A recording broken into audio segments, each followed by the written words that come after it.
Selamat datang di kebun kami di MPGH Mulyana. Kemudian ini sebuah greenhouse yang kami bangun sekitar setahun setengah yang lalu, dengan berbagai macam tantangannya, dari mulai angin besar, kondisi angin besar sehingga kami harus rekonstruksi lagi greenhouse-nya supaya kuat.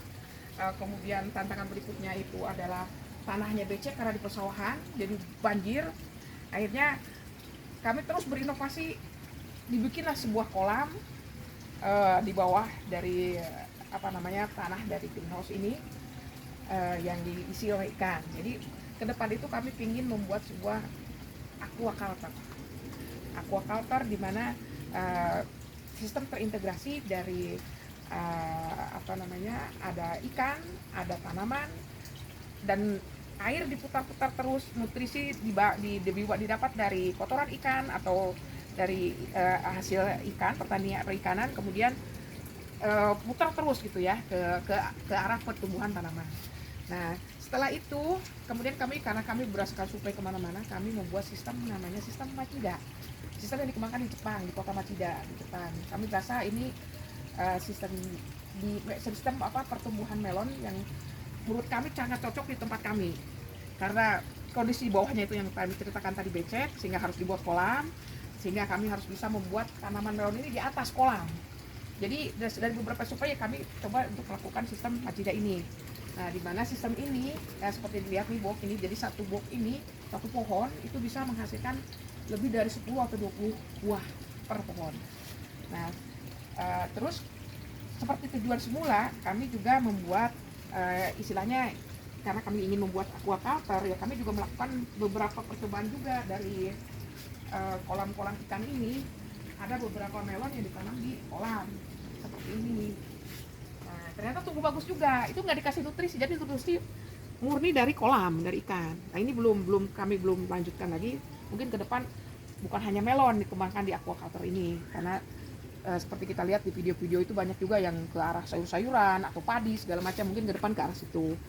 Nah, kembali kepada kebetulan karena sekarang sistem yang pertama kali, yang bukan yang pertama kali, artinya yang dikembangkan sekarang, yang pertama kali juga kita buat itu sistem Machida ya.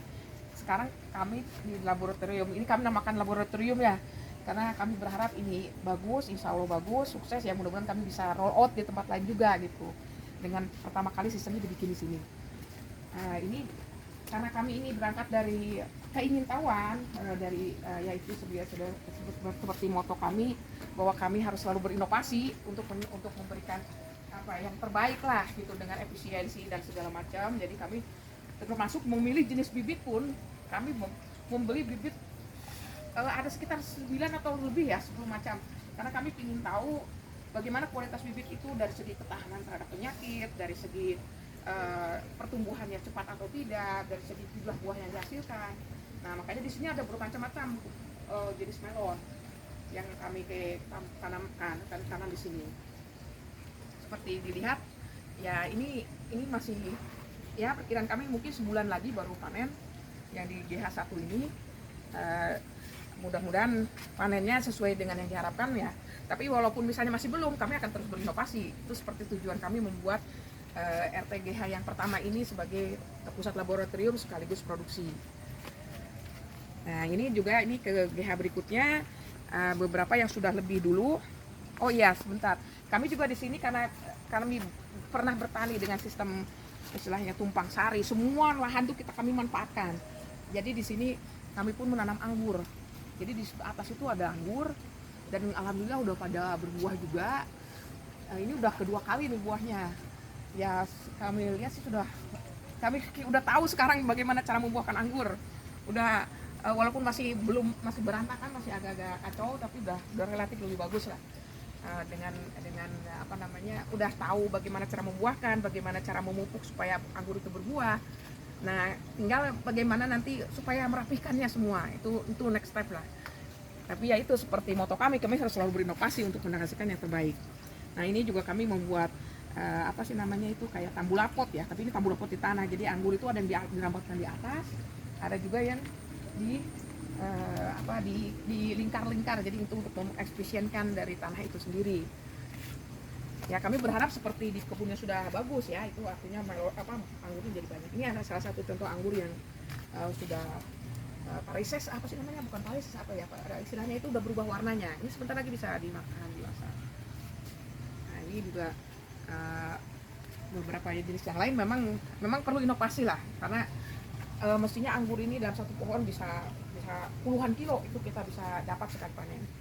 Nah ini kami masih sedikit ya, tapi ya kami yakin insya Allah dengan kita selalu berinovasi, selalu belajar, itu hasil kita akan lebih maksimal. Nah ini di GH berikutnya ini udah melon-melonnya udah lebih besar daripada tadi yang pertama. Nah, ada juga yang beberapa yang udah kami panen dan kami sudah lakukan ke saudara-saudara kami, dan mereka melihat, wah ini bagus, manis gitu kan. Nah, kami seneng tuh, karena melon ada satu atau dua beberapa melon tuh udah kami panen dan breaknya sesuai yang diharapkan, lebih dari 14, kalau nyampe 17 ya, itu udah standar melon premium untuk break sekian ya, karena melon-melon biasa tuh mungkin breaknya di antara 8 sampai 10, mungkin paling manis juga 11 12, tapi kalau premium tuh di atas 14. Nah ini melonnya udah kelihatan cantik, kuning-kuning walaupun belum saatnya panen. Ini juga ini melon jenis yang menurut orang ini sangat mahal nih, Fujisawa. Fujisawa itu termasuk melon yang rasanya enak, tapi ya itu buahnya relatif lebih kecil dibanding misalnya Golden Emerald atau Intanon, itu lebih besar. Nah ini memang mungkin di tahap berikutnya kami akan lebih perhatikan tanaman-tanaman ini supaya lebih bagus penataannya, lebih bagus juga tata letak dari buah-buahnya, sehingga ini kami juga, ini masih agak semrawut, jadi sering kami lewat ya nyundul-nyundul buah gitu loh, akhirnya beberapa buah kadang jatuh sendiri. Nah itu yang mungkin nanti di tahap kedua kami akan mengevaluasi semua dari hasil penanaman pertama ini supaya lebih bagus. Ya kami harap nanti ada saudara atau teman yang tetangga yang mungkin ikut merasakan bagaimana rasa buah ini, bagaimana memberikan saran, memberikan masukan, yang itu yang akan kami tampung lah gitu. Ya intinya kita terus berinovasi untuk memberikan yang the best lah gitu kan, dengan hasil satu pohon bisa mencapai minimal 15 atau 20, terus rasa break di atas 15-16, kalau bisa di atas 18, dan beratnya di atas 1,5 kilo semua. Nah, dengan waktu panen yang maksimal itu ya dalam satu siklus itu 4 bulan. Ya demikian pengenalan dari kami, dari kebun kami.